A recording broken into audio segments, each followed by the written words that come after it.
पांच रोज।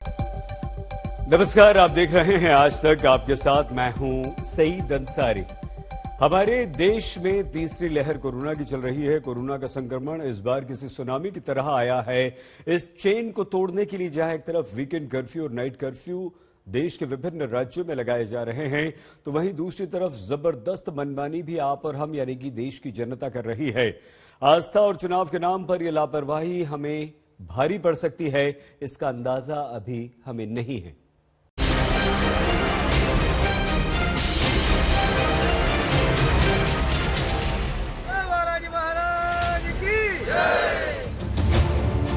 जब देश में कोरोना 1.5 लाख के आंकड़े को पार कर चुका है, तब ऐसी भीड़ उसके विस्फोट से नहीं आने वाली सुनामी से डराती है। मगर राजस्थान के दौसा में इकट्ठा हुई इस भीड़ के आगे न केवल कोरोना के कायदे कानून ध्वस्त हो जाते हैं, बल्कि सारे तर्क भी धरे के धरे रह जाते हैं। तभी तो मेहंदीपुर बालाजी में तेजी से बढ़ते कोरोना के मामलों के बीच एक बार फिर श्रद्धालुओं का सैलाब उमड़ रहा है। राजस्थान में अब तक मंदिरों को बंद नहीं किया गया है, मगर उसके बंद होने की आशंका के चलते भारी तादाद में श्रद्धालु बालाजी के दर्शन करने पहुंच गए। देखिए, महिलाएं, छोटे छोटे बच्चे और बुजुर्ग इस भीड़ में शामिल हैं। दौसा जिला प्रशासन जहां आंखें मूंदे बैठा है, तो वहीं उत्तर प्रदेश, हरियाणा, पंजाब, बिहार, बंगाल और दिल्ली जैसे दूसरे राज्यों से श्रद्धालु यहां पहुंच रहे हैं। इसका अंजाम क्या होगा, ये आने वाले दिनों में इनके टेस्ट से ही पता चलेगा। मगर राजस्थान में जहां आस्था महामारी पर भारी है, तो वहीं उत्तर प्रदेश में चुनावी लहर में नेता कोरोना की लहर को मुंह चिढ़ा रहे हैं। बरेली के भोजीपुरा में बीजेपी विधायक बोहरन लाल ने कोरोना प्रोटोकॉल और चुनावी आचार संहिता दोनों को एक साथ अंगूठा दिखा दिया। नित्यानंद आश्रम के इस हॉल में भारी भीड़ इकट्ठा की गई और फिर उसके बीच 2000 कंबल बांटे गए। शिकायत के बाद विधायक जी समेत दूसरे लोगों पर आचार संहिता और महामारी अधिनियम की धाराओं के तहत मुकदमा दर्ज हो गया है। मामले में शिकायत प्राप्त हुई थी और उसका वायरल वीडियो हो रहा था कि भोजीपुरा विधानसभा क्षेत्र में कहीं किसी जगह बगैर आयोजन के एक कार्यक्रम चल रहा है और उसमें कुछ सामग्री वितरण किया जा रहा है, जिसमें वहाँ के जनप्रतिनिधि भी पार्टिसिपेट कर रहे हैं। इसकी जो संबंधित आरओ हैं एसडीएम सदर, उनसे जांच कराई गई है। जांच कराने के बाद वीडियो वायरल को देखते हुए, चूंकि उसमें जो कुछ प्रदर्शित हो रहा था उसमें जो जनप्रतिनिधि उनका फोटो स्पष्ट था, तो उसके आधार पर आयोजक के खिलाफ और अन्य सभी संबंधित के खिलाफ जो है आचार संहिता के उल्लंघन का मामला थाना भोजीपुरा में दर्ज कराया गया है। ये हालात तब हैं जब चुनाव आयोग ने सभी जनसभाओं, रैलियों, रोड शो पर 15 जनवरी तक रोक लगा रखी है, मगर नेता कहां मानने वाले। देख लीजिए, ये लखीमपुर खीरी की तस्वीर है, जहां चुनावी सभा के लिए भीड़ जुटी है। पुलिस ने ऐन मौके पर छापा मारा और सभी को भंग कर दिया। साथ ही बीएसपी के पूर्व प्रदेश अध्यक्ष रहे और मौजूदा समाजवादी पार्टी नेता आरएस कुशवाहा पर आचार संहिता और कोविड नियम तोड़ने की धाराओं में केस दर्ज कर लिया गया। मगर पटना में तो चोरी और सीना जोड़ी का मामला देखने को मिला। पीएम की सुरक्षा में सेंध के खिलाफ बीजेपी दफ्तर के बाहर पार्टी नेताओं ने धरना आयोजित कर लिया, मगर सोशल डिस्टेंसिंग के सवाल पर एक नेताजी कैमरा बंद करने की हरकत पर उतर आए। आप रोक रहे हैं, क्या बोलना चाह रहे हैं आप? कैमरे पे क्यों हाथ दे रहे हैं? इसलिए तुमको बता दिया गया कि आप किसी को रोक दीजिएगा कवर करने से। हाँ, न रोके। तो क्यों आप कैमरे पे हाथ दे रहे थे? क्या कह रहे हैं? आइए बताइए हमारे पर्सनल। आइए, सोशल डिस्टेंस का पालन नहीं हो रहा है। सोशल डिस्टेंस, सब सोशल डिस्टेंस में, ठीक है। आप अपने घर में सोशल डिस्टेंस पालन करते हैं? ये घर नहीं, सड़क है। हम क्या कर रहे हैं? इस बीच उत्तर प्रदेश में कोरोना प्रोटोकॉल का पालन करते हुए प्रचार के नए तौर तरीके की तस्वीर सामने आई। बीजेपी के प्रदेश अध्यक्ष स्वतंत्र देव सिंह ने घर घर जाकर बीजेपी के दस्तक कैंपेन की शुरुआत की। लखनऊ में उन्होंने कई घरों में बीजेपी का स्टिकर लगाया और वो पत्र भी बांटा, जिसमें गरीबों के लिए बीजेपी के लिए किए गए काम लिखे हैं। दौसा में संदीप मीणा, बरेली में कृष्ण राज और पटना में सुजीत कुमार के साथ कुमार अभिषेक। लखनऊ आज तक। हमारे देश में बढ़ते कोरोना संक्रमण के बीच जहां प्रतिबंध लगाए जा रहे हैं, वहीं उनमें दोहरा रवैया भी देखने को मिल रहा है। हरिद्वार में मकर संक्रांति पर हर की पैड़ी पर स्नान पर प्रतिबंध लगा दिया गया, मगर प्रयागराज में मकर संक्रांति से शुरू हो रहे माघ मेले की तैयारियां जोरों पर हैं। बावजूद इसके कि मेले की ड्यूटी पर लगे 7 पुलिसकर्मी कोरोना पॉजिटिव पाए गए हैं।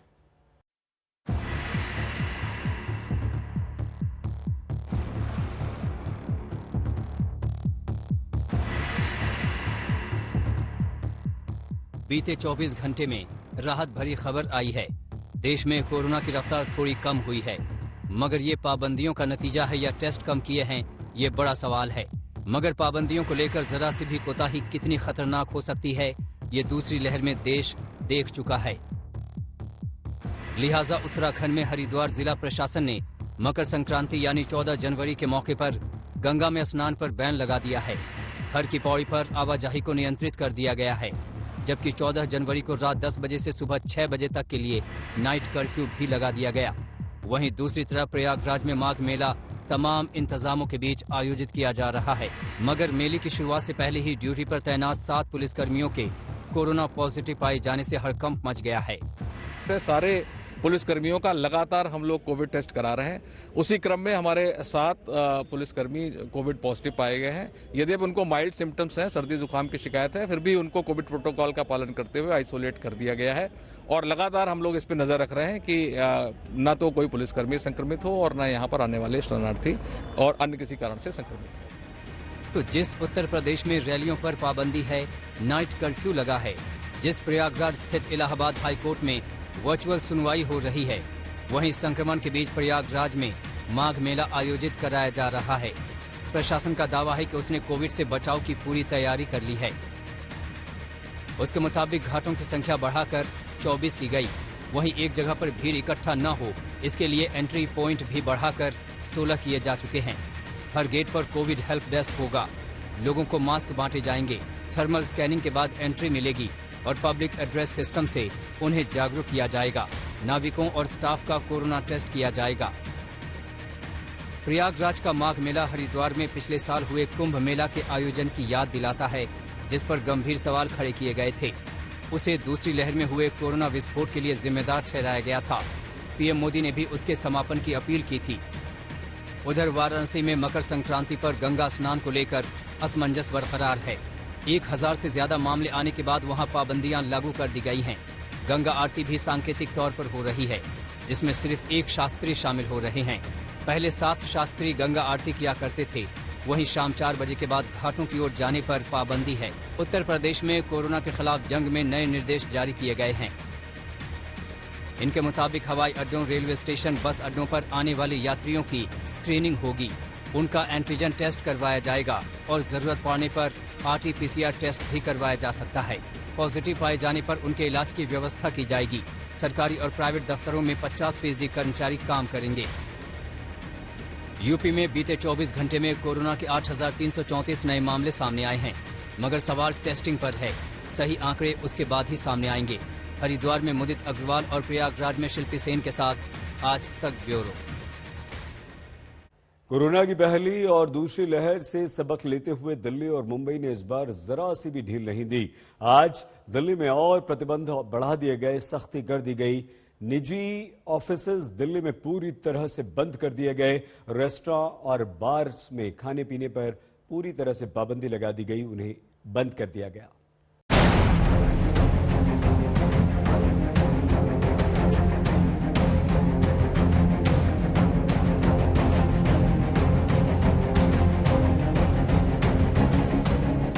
दिल्ली में 24 घंटे में कोरोना मामलों में आई कुछ कमी के बावजूद सख्ती बरती जा रही है।